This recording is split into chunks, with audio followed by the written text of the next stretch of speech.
আপনি লাইলার লাইভে আবার কখনো কামব্যাক করবেন কিনা? লাস্ট কোশ্চেন ভাই। সরি, এই মানুষটাকে আমি চিনতে পারতেছি না, কার কথা বলতেছে না। ভালো থাকবেন। বিয়ে করছে কবে? প্রিন্স মামুন বিয়ে করছে কবে?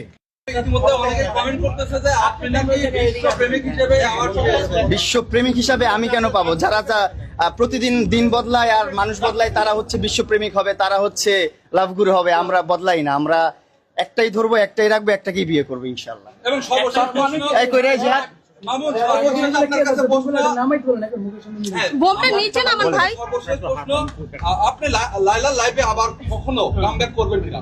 লাস্ট কোশ্চেন ভাই। সরি, এই মানুষটাকে আমি চিনতে পারতেছি না, কার কথা বলতেছেন। আমি তাকে চিনতেও চাই না, তার নামটা আর বললেন না। আমি যেটা শুনছি এই মানুষটাকে চিনতে চাই না আমি। মানে বুঝতে পারছেন চিনতে চাই না মানে? প্রশ্নের উত্তর এখানেই আছে।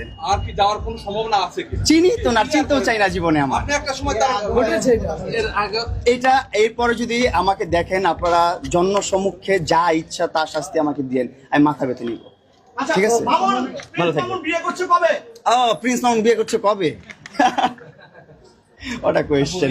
আরে এটা তো জন্ম মৃত্যু বিয়ে, এটা তো আল্লাহ তাআলার হাতে। আল্লাহ তাআলা যখন চাবে তখনই বিয়ে হবে ইনশাআল্লাহ। আগে নিজেকে গড়ি, নিজের ক্যারিয়ার গড়ি, সবকিছু সুন্দর করি, তারপর ইনশাআল্লাহ। আচ্ছা, ইতিমধ্যে আপনাকে নিয়ে অনেকটা জি ভাইয়া। বলা হচ্ছে, কোথা থেকে বলছে আপনি বুঝতে পারছেন? আপনি কি নতুন কোনো মেয়েকে নিয়ে প্রেম বা ভালোবাসা নিয়ে না, না। একটু ক্লিয়ার করবেন? না, আমার এরকম কোনো কিছু আপনারা দেখছেন, মানুষ কত কিছুই বলবে, কত কিছুই রটাবে, এটা তো মানুষের কাজই এটা। আসলে যাদের জীবনের কোনো এম নেই, যাদের জীবনে কোনো লক্ষ্য নাই, যাদের ভবিষ্যতের কোনো পরিকল্পনা নাই, তারা কি করে সোশ্যাল মিডিয়াতে টাইম পাস করে, যারা আছে তাদেরকে নিয়ে খারাপ মন্তব্য করে, খারাপ কমেন্টস করে, তাদেরকে নিয়ে গুজব ছড়ায়। এটা হচ্ছে বেকার মানুষ যারা, তাদের কাজ। আর যারা জীবনে অনেক ব্যস্ত, যাদের জীবনে অনেক গোল আছে, তারা তো জীবনের গোল পূরণ করার মানে প্রসেসিং এ ব্যস্ত থাকে। তারা আবার আরেকজনকে নিয়ে সমালোচনা করবে, আরেকজনকে নিয়ে গিবত করবে, সেই সময় তাদের নাই, যাদের গোল আছে জীবন নিয়ে। সো আমি মনে করি তারা আজেরা মানুষ। শেষ করি আমরা বেরোই। সর্বশেষ প্রশ্ন আর প্রশ্ন করবো। জি। অনেকবার আপনারা নিয়ে অনেক কথা হয়েছে, আপনি নাকি মাদক বিজনেসের সাথে জড়িত ছিলেন, একটু ক্লিয়ার করুন। এটা যদি কেউ প্রমাণ করতে পারে তাহলে যেই শাস্তি দিবেন আমি মাথা পেতে নিব। মানুষ তো অনেক কিছুই বলবে।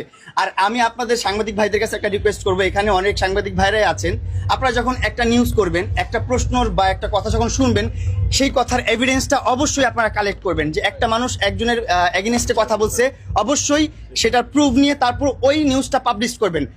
অথবা আপনি সেই নিউজটা পাবলিশ করবেন না, কারণ আপনি পাবলিশ করার কারণে যাকে নিয়ে কথাটা বলা হচ্ছে তার জীবনে কিন্তু একটা ইম্প্যাক্ট পড়ে, তার লাইফে একটা ইম্প্যাক্ট পড়ে, তার ফিউচারে একটা ইম্প্যাক্ট পড়ে, ইভেন তার পার্টনারের সাথেও তার রিলেশনের অনেক ইম্প্যাক্ট পড়ে যায় তার কথাবার্তার কারণে। কারণ আপনারা যদি এভিডেন্স না পান, একজন মানুষের কথা বলতেই পারে, সেটা যদি আপনি প্রচার করবেন কেন, কোন ভিত্তিতে আপনি প্রচার করলেন, সেটা আপনাদের কাছে আমার রিকোয়েস্ট রইল। যখন একটা কথা পাবেন